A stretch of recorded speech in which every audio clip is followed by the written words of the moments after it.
L'association Langue et Communication à Rennes a organisé des ateliers radiophoniques pour enseigner le français et la citoyenneté aux migrants primo-arrivants signataires du contrat d'intégration républicaine, le CIR.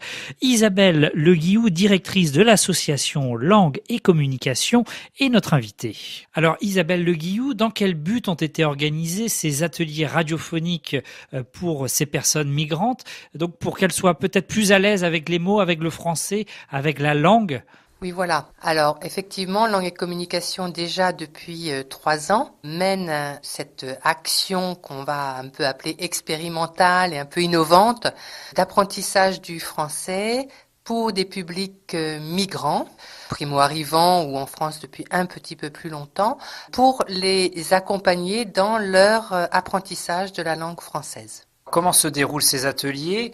C'est en studio, c'est avec un micro à la main dans la rue? On travaille la langue, mais on travaille aussi et surtout la langue dans son contexte.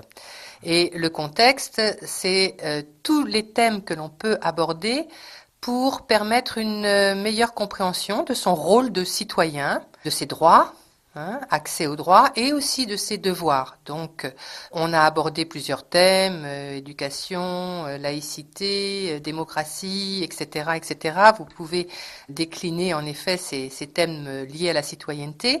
Donc, il y a un déroulement de cours autour de la langue, bien sûr, puisqu'on est quand même sur améliorer sa maîtrise de la langue orale, mais aussi écrite.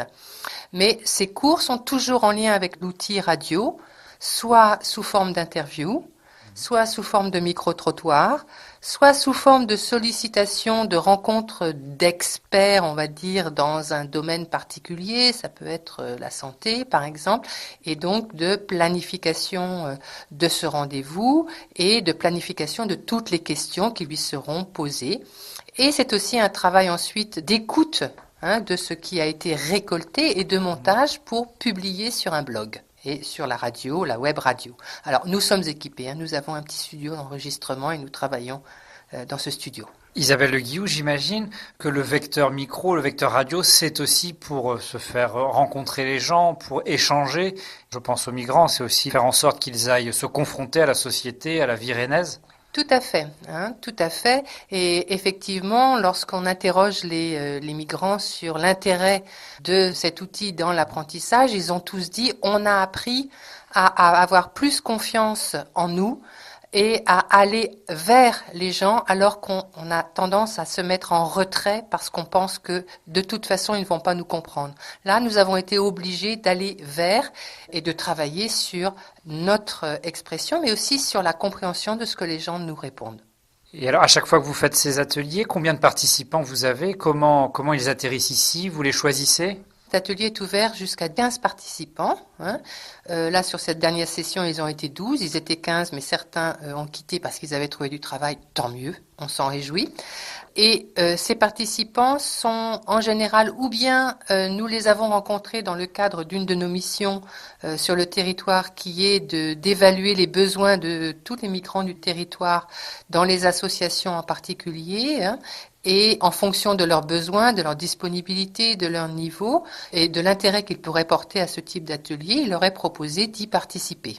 Donc, en fait, la sélection se fait de façon élargie, en partenariat avec les différentes associations pour qu'il y ait des participants à cet atelier. Voilà. Et dans l'équipe qui entoure et qui épaule ces migrants, combien de personnes travaillent dans ces ateliers? En fait, il y a 2 formateurs spécialisés en français, langue étrangère, qui interviennent, aussi formés à l'outil radio, puisqu'il y a quand même tout un travail technique assez important, Laurent et Marilyn, qui sont salariés à Langue et Communication, et il y a un service civique, Quentin, qui a été, lui, recruté, qui a candidaté, qui a été recruté pour pouvoir participer à cette action. Aujourd'hui, ces ateliers ont pris fin, c'est terminé. Les participants ont rendu quoi? Un exercice, ont fait un bilan de leur expérience? Alors, il y a eu une restitution et nous avons invité un certain nombre de partenaires qui sont venus assister à la restitution, échanger avec les apprenants qui eux-mêmes avaient construit la restitution de A à Z, avec réalisé un PowerPoint, une vidéo et ça a été très positif. Mais la restitution permet aussi de prendre conscience des progrès qu'ils ont pu faire entre le moment où ils ont commencé en septembre et aujourd'hui. Et j'étais la première satisfaite puisque c'est en général et en particulier moi qui connaissais un certain nombre de ces apprenants et je les ai certainement complimentés. Et enfin, pour conclure, Isabelle Le Guillou, quel retour vous ont fait ces apprenants? Des retours positifs, j'imagine? Oui, positif dans le sens où cette confiance qu'ils ont pu acquérir, aussi la prise de conscience du travail couvert et des progrès réalisés. Et nous avions invité des participants de l'année précédente qui ont eux aussi pu venir témoigner de l'importance de cette formation ensuite dans la suite de leur parcours.